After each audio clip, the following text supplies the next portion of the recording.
बिहार के लोगों की ये खास जिम्मेवारी है कि इस झूठ का पर्दाफाश करें और देश के किसानों को बताएं कि बिहार के किसान भी बदहाल हैं। जत्था बना करके अभी हम जैसे बिहार के अलग अलग कोनों में किसान के पक्ष में आंदोलन कर रहे हैं, जत्था बना करके बिहार से हम तमाम लोगों को भी दिल्ली की ओर कूच करना चाहिए। ये संकल्प हमको लेना चाहिए। आज जब देश के किसान अपने हक के लिए लड़ रहे हैं तो टीवी स्टूडियो में बैठे हुए बिके हुए पत्रकार किसानों को बदनाम कर रहे हैं और वो कह रहे हैं कि पंजाब के किसान ही क्यों विरोध कर रहे हैं। तो साहब आंख खोल करके देख लीजिए, पंजाब के किसान सिर्फ विरोध नहीं कर रहे हैं, पंजाब के किसान इस आंदोलन की अगुवाई कर रहे हैं। और आज बिहार के हर जिला मुख्यालय पर लोग अपने अपने कामों को छोड़ करके इस आंदोलन में शरीक हो रहे हैं, इसका समर्थन दे रहे हैं। ये जानते हैं कि किसान अगर अनाज नहीं उगाएगा, आप सोचिए कि अगर किसान मशरूम नहीं उगाएगा तो मोदी जी का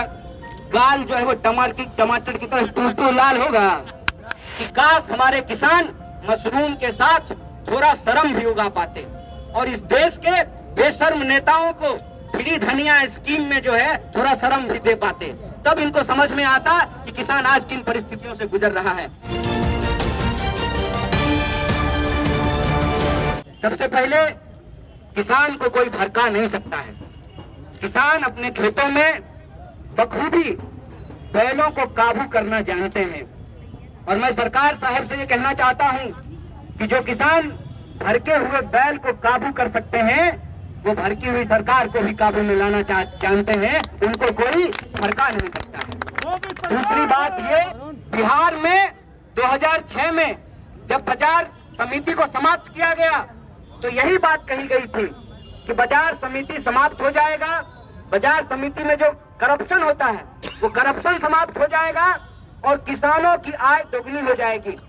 आज बिहार के किसानों की क्या हालत है, उस पर एक घुमंतु पत्रकार है पुष्पमित्र जी, उन्होंने एक किताब लिखी है रुकतापुर, उसमें जाकर के देखिए कि 2006 में जो बाजार समिति समाप्त की गई उसके बाद किसानों के फसल का क्या हुआ है, उनकी आमदनी का क्या हुआ है। ये इतना बड़ा झूठ बोला गया है। मैं आपसे ये कहना चाहता हूं कि ये पूरा का पूरा प्रोपेगेंडा ये है कि ये देश में किसानों के फसल की खरीद फरोख्त को कुछ धन्ना सेठों के हाथ में सिमेट देना चाहते हैं। आप बताइए कि हमने टमाटर उगाया है, टमाटर को जब हम खेत से तोड़ेंगे तो टमाटर को क्या बिना प्रोसेसिंग किए हुए हम हरियाणा ले जा सकते हैं? तमाम तरीके की झूठ इस किसान बिल के संबंध में बोला जा रहा है। सीधी बात यह है कि आज इस देश में जो हम लोग को ने राजनीति का एक मॉडल देखा है कि जो लोग सरकार बहादुर को चंदा देते हैं हेलीकॉप्टर पे उड़ने के लिए, उनको जो इलेक्शन में कमीशन मिलता है, कहते हैं ना वन नेशन वन कमीशन की योजना का साजिश ये है कि इस देश में जिन धन्ना सेठों के कमीशन से यह सरकार चुनाव लड़ती है, चुनाव में हेलीकॉप्टर उड़ाती है, आसमान में उड़ती है, उन्हीं कमीशन के बदौलत ये इस देश के किसानों की धरती को उनके हाथों में गिरवी रख देना चाहते हैं। याद रखिएगा कि आज के किसान जब इस बिकवाली का विरोध कर रहे हैं तो ये सिर्फ किसानों की लड़ाई नहीं है, ये लड़ाई सबसे पहले इस देश के मिडिल क्लास और गरीबों की लड़ाई है। मैं यही कहना चाहता हूं कि इस पूरी की पूरी लड़ाई में एक बात है कि अगर दूसरे उत्पाद को उपजाने वाले या बनाने वाले जो लोग हैं वो उसका एमआरपी तय कर सकते हैं तो क्या किसान अपने फसलों का एमएसपी नहीं तय कर सकते हैं? और किसान क्या मांग रहे हैं? किसान कह रहे हैं कि आपने कानून बनाया है तो सबसे पहले जो आप ये दावा करते हैं कि एमएसपी समाप्त नहीं होगा तो आप यह बात कहिए, आप यह बताइए कि अगर कहीं भी एमएसपी से कम पे खरीद होती है तो ये एक आपराधिक काम होगा, उसके ऊपर क्रिमिनल केस किया जाएगा। आप बिहार का उदाहरण लेकर के देख लीजिए, तमाम फसलों का जो एमएसपी तय किया जाता है उस एमएसपी से नीचे धान की खरीद होती है, मक्के की खरीद होती है, गेहूं की खरीद होती है।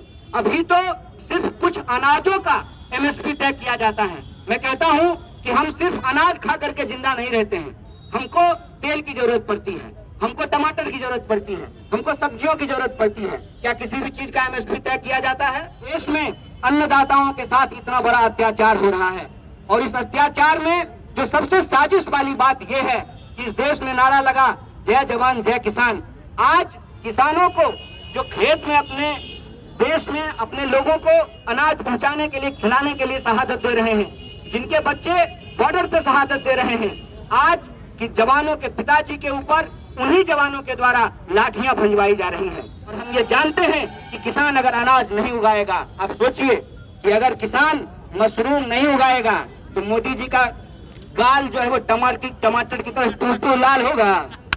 तो जो मशरूम वो खाते हैं, मैंने तो कहा एक जगह ये बात कि काश हमारे किसान मशरूम के साथ थोड़ा शर्म भी उगा पाते और इस देश के बेशर्म नेताओं को फ्री धनिया स्कीम में जो है थोड़ा शर्म भी दे पाते, तब इनको समझ में आता कि किसान आज किन परिस्थितियों से गुजर रहा है। एक आखिरी उदाहरण के साथ मैं अपनी बात को खत्म करूंगा। दिल पे हाथ रख करके आप एक बात ये सोचिएगा, इस देश में कलेक्टर साहब का बेटा कलेक्टर बनना चाहता है, एक्टर साहब का बेटा एक्टर बनना चाहता है, डॉक्टर साहब का बेटा डॉक्टर बनना चाहता है, फार्मर साहब का बेटा फार्मर क्यों नहीं बनना चाहता है? आप सबके लिए, हमारी रगों में दौड़ने वाले खून के लिए, सांस के लिए अनाज सबसे बुनियादी जरूरत है। उसको पैदा करने वाले जो किसान हैं वो अपने बच्चों को किसान क्यों नहीं बनाना चाहते हैं? क्यों हमारे पिताजी ने कहा कि जाओ दिल्ली तैयारी करो, कलेक्टर बन जाओ? क्यों उन्होंने नहीं कहा कि गांव में रहो, खेती करो, फार्मर बनो? और कहते हैं कि अन्नदाता धरती पर सबसे बड़े महान काम में लगे हुए हैं। आज अन्नदाता अपने बच्चों को किसान क्यों नहीं बनाना चाहते हैं?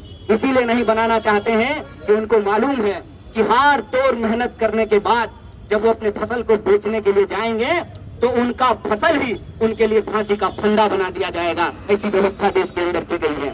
इस व्यवस्था को बदलने के लिए देश के जो किसान हैं उनके पक्ष में हम तमाम लोगों को, चाहे हमारा कुछ भी प्रोफेशन हो, हमारा कोई भी वर्ग हो, उनके साथ हमको खड़ा होना चाहिए और हमको ये सोचना चाहिए कि किसानों को बदनाम करने की जो साजिश है, इस बदनामी से हमको घबराने का जरूरत नहीं है।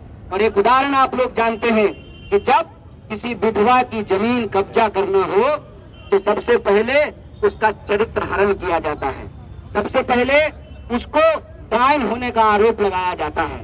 और आज जब देश के किसान अपने हक के लिए लड़ रहे हैं तो टीवी स्टूडियो में बैठे हुए बिके हुए पत्रकार किसानों को बदनाम कर रहे हैं और वो कह रहे हैं कि पंजाब के किसान ही क्यों विरोध कर रहे हैं। तो साहब आंख खोल करके देख लीजिए, पंजाब के किसान सिर्फ विरोध नहीं कर रहे हैं, पंजाब के किसान इस आंदोलन की अगुवाई कर रहे हैं और ये बिहार की धरती है।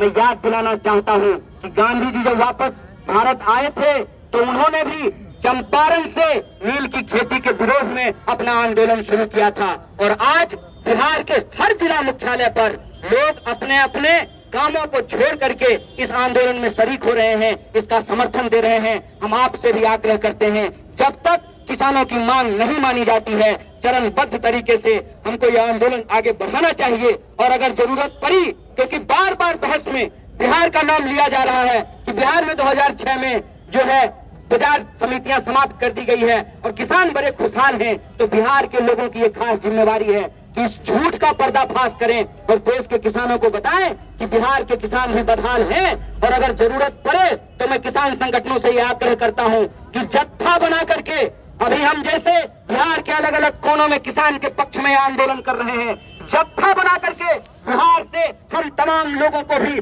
दिल्ली की ओर कूच करना चाहिए। ये संकल्प हमको लेना चाहिए। इसी संकल्प को दोहराते हुए मैं अपनी बात को खत्म करता हूँ। जय जवान, जय किसान।